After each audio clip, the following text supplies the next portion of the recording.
So this is one of my newest additions to my collection. It is a Linden triple chime, and it is a very beautiful design. I really like how it looks. It is a tiny bit similar to my Hamiltons, but the movement is a little bit similar to the working Hamilton. But at the same time, it is a triple chime, which it's actually really beautiful.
The chime selection lever is a little bit harder to move, but now I will show the back of the movement. Then here is the back of the movement. If I was to pronounce that, I would be pronouncing it wrong, but it is a Hermley. 2 joules, unadjusted, made in Germany, and it is a 1050-020 movement. And it has the 3-note strike, obviously, which makes it sound really beautiful. But one thing that tells me that this movement has been taken out, I've already taken this out twice already, but one thing that has been telling me that this has been taken out is the missing screw right there. It has 3 screws on each side to hold it in, and one thing that I am a little bit, like, not worried about, but like, a little bit, I don't know how to say, like, just not the happiest with is the balance wheel swing on this. It's not as as strong as my Hermleys, which has a 351-020 movement in it, which I'll take out to show the comparison of this. But this one, when I got it, it was working, but I took it out to oil it, and what I saw was it was like very slow. It worked, but it was slow, and after I oiled it, it just kept on getting better and better. But it does have the newer balance wheel on it. Basically, it's not even a floating balance at this point because it doesn't actually hang on a wire. And then you can see the mainspring right there, which then I will now show on Whittington.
Oh, and by the way, it's hard to see based on my oil, but that has a double A, double capital A on it.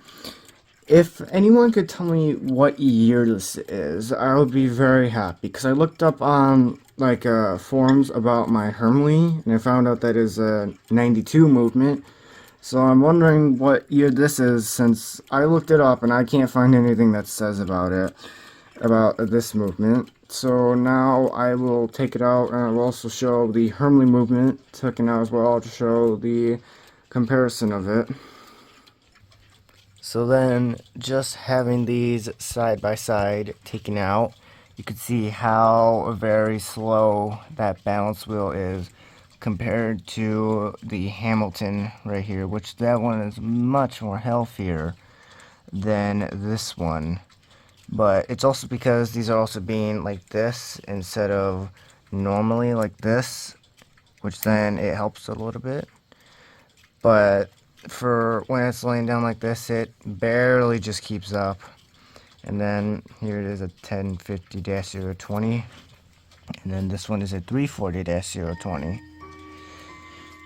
And then here is the front of the Hermley of the Hamilton, which, yeah, I know I'm doing on my floor, but I don't know any other spot to do it. And then here is the Linden triple chime 1050-020 Hermley.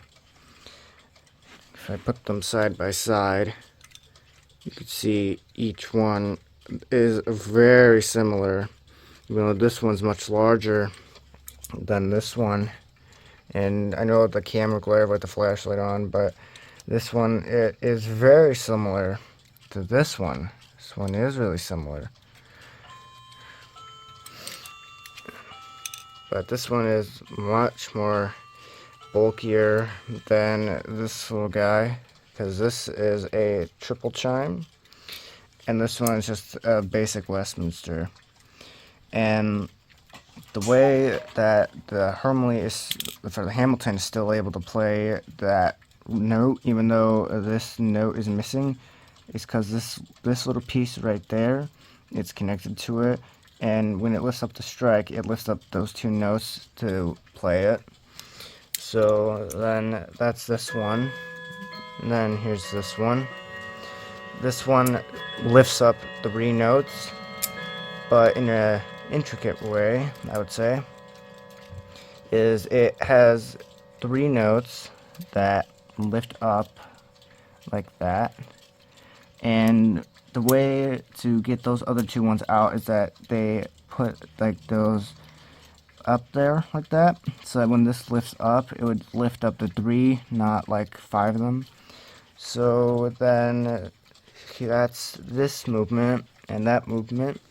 And then here's the inside of it without any of, like, without the movement in there, and it is pretty dusty. But you can see how it is attached with the screws, which I'll just get like a little extra hammer and I'll play those real quick. This seems a little bit off.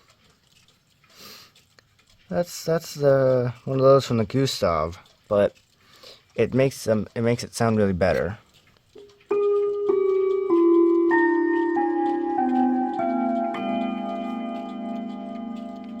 Really, really nice.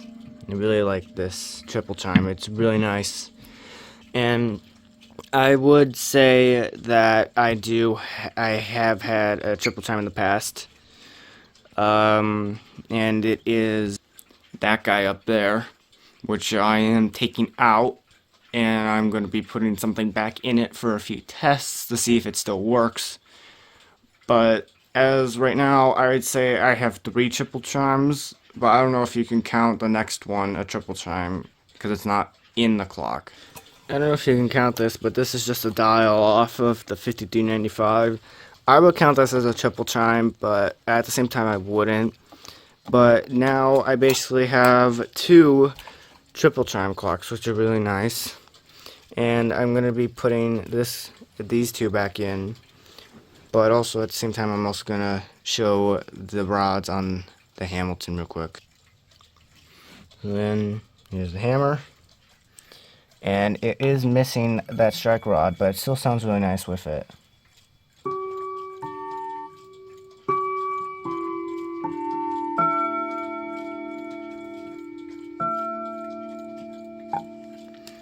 Really, really nice.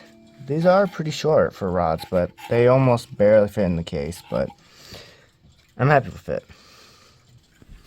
So that was the Linden triple chime.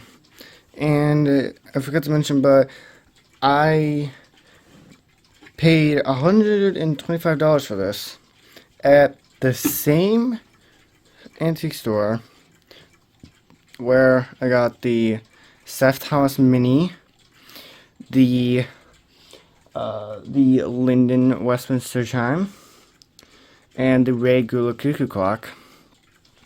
I got this one, same thing, but I also got a second thing from that same antique store, which I will show after this.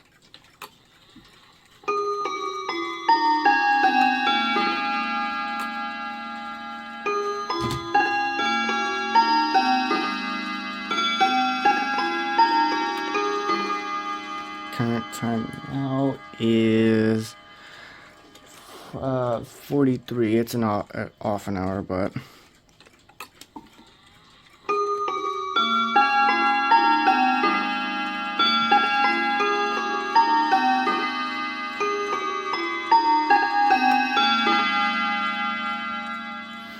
so that is the Linden triple chime, to which now I will show you what is next week's video.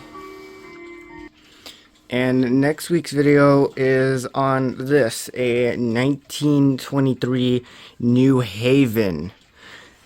And everything, it's Westminster chime only, but the only issue is the strike is damaged. That's all I'm going to say, because this will be in its own video. But I do know that Warner Collector does, I believe, has a New Haven that is similar to this. But now, moving on to what's happened to the Gustav. Well, as of right now, I am currently taking out, but you notice that one of the hammers is missing, and I have once again taken out the rods. What I am ended up planning to do is, if I cannot repair this, take this out, and just hang with it, I'm gonna take off these hammers, take out the rods, and do again with the Seth Thomas, but put these rods in if I ever feel like it to get that chime back because of how nice it was. But I've been having trouble taking it out because of that little guy right there.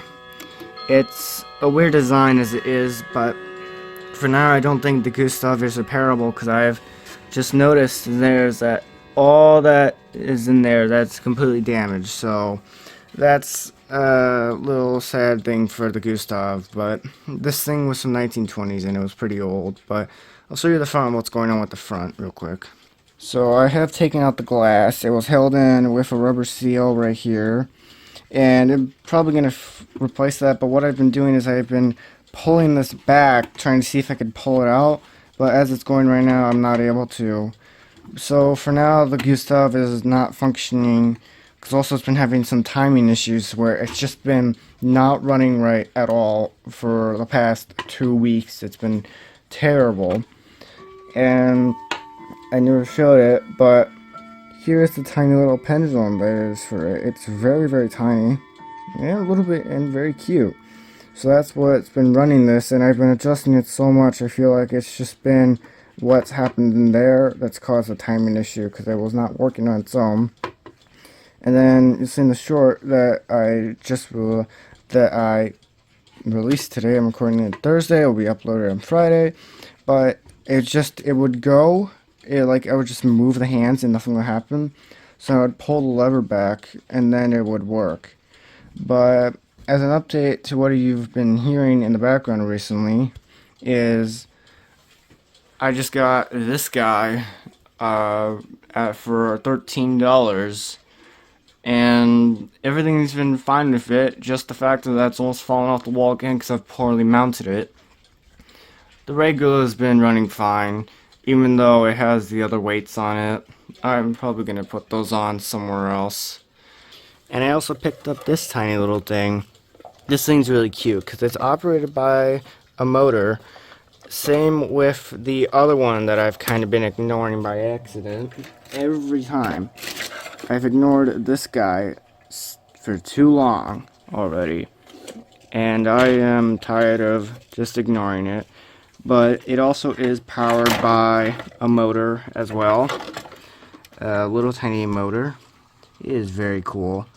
And I've had this in the collection for about a few years now. And it's never had issues. This is the only thing I've never had issues with.